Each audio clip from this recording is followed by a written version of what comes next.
What's up, Show Nation? Kirby St. John here to fill you in on how the evolution of Road to the Show continues in MLB 14. So let's dive in and check it out. One of the first things you'll notice is the Topps Amateur Showcase. After you've created your new ball player, the showcase will serve as a place to demonstrate your talents before the first-year player draft.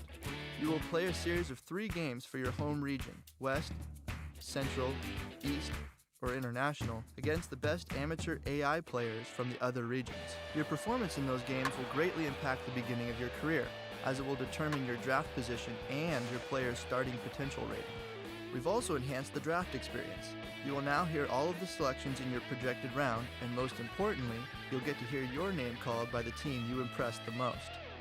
If you don't like the result for whatever reason, you'll have the opportunity to return to school for up to 4 years and then compete in the showcase again. However, doing so will age your player, so every year you choose to go to school will make your player that much older when his pro career starts. The guiding system throughout your journey to the big leagues and beyond is our new advancement system, designed to mimic how players are evaluated by organizations in real life. The first thing to know is that advancement goals have been completely removed. You are now free to train your player however you choose, and you're not required to achieve any sort of statistical milestones. Your overall production is what's important. Also, promotions and demotions can happen at any point.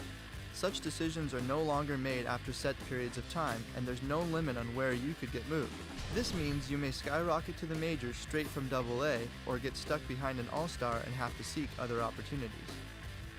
When you are being evaluated for promotions and demotions, your player's potential, overall, and adjusted overall are all compared to other players at your position, all of which can be tracked on the new player comparison screen to see how you rank. Keep an eye on your potential rating, as it will change dynamically throughout your career based on your performance. The Performance Evaluator, which scores your in-game appearances and provides training points, has been extended to base running and fielding. This means that those elements of the RTTS game are no longer played just for fun, so playing well in those areas will be key to racking up additional points for your player. Playing RTTS as a catcher has been given a significant overhaul in that you're now only responsible for calling pitches when runners are in scoring position. Also, you're now required to actually catch or block each pitch thrown your way.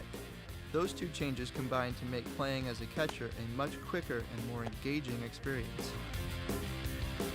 In MLB 14 The Show, the entire RTTS training system has been reworked. You will see a completely new interface that makes upgrading your player a more user-friendly experience. Also, you will notice the cost of leveling up attributes has changed. It is relatively cheap to do so at the low ends, but noticeably expensive in the 80s and 90s, making it much more difficult to become unrealistically good.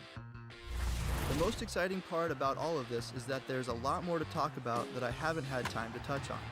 Whether it's the new training modes that award bronze through gold medals, a new creation process that allows you to mold your character after a real MLB player, new player spotlight presentations, simulation training points, or the reintroduced broadcast presentation style, Road to the Show in MLB 14 feels like a whole new ballgame.